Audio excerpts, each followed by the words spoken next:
I was telling my son, it's crazy, but obviously, guys that know me, I grew up a big Deion Sanders fan, right? So I was telling my sons, because I don't think kids do enough of it, in my opinion, and I base it on my kids and some of the kids I've been around. But I practice all Deion Sanders moves, right? His dancing and celebrating and spinning the ball. We both played football and baseball, but I call myself a hooper growing up too, right? I realized that I wasn't going to hoop once I stopped growing, right? I got stuck at 5'9", and I wasn't able to grow anymore, but I still idolized and looked up to Michael Jordan. I was a big Carolina basketball guy, but I used to practice MJ moves in the backyard. Some of his moves, that shot he hit against Cleveland, against Craig Elo and those guys when he was hanging in double pump. I used to practice that move in my backyard, and which was crazy, but that was some of the things that I would do as a kid growing up, to see it, right, and to hear him talk about it, to see some of all the stuff that he did, what made him great, man, is crazy. Being a part of the brand since 2004, seeing Fred Winfield and some of the videos, seeing Howard White, some of the guys in his personal space, in his room, I've been around those guys. I've been in his personal space. And so to be able to see that and say, I was one of those guys at some point, it's pretty cool. I don't tell my kids, I mentioned it to them a little bit.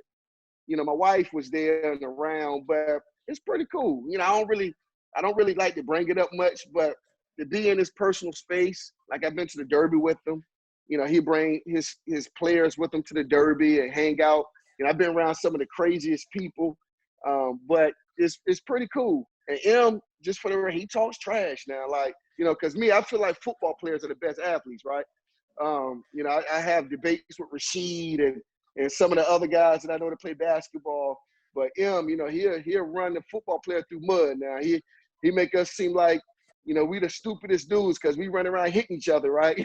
And so, but it's crazy. He'll make you feel bad about it. And so one of the last stories I had, or one of the last conversations I had with him in person, we were out one evening in Charlotte, and we had a debate about who were the better athletes, football and basketball players.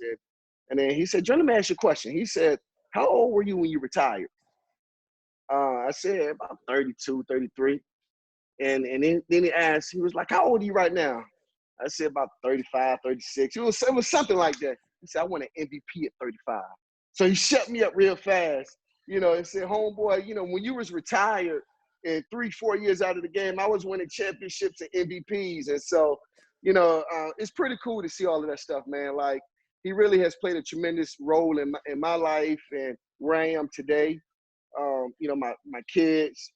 I tell people all the time, once you get a part of that brand, you're in for life. I can pick up the phone right now and call, my Connect and ask for Christmas shoes or spring shoes, for my kids. Or, we starting up in the fall. Once we go back, send me a summer package. Then send me a package. And so, but that's, through the relationship.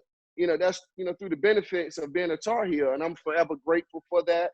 And partly a lot of that have to do with Matt Brown for me. Matt Brown giving me an opportunity to come to the University of North Carolina.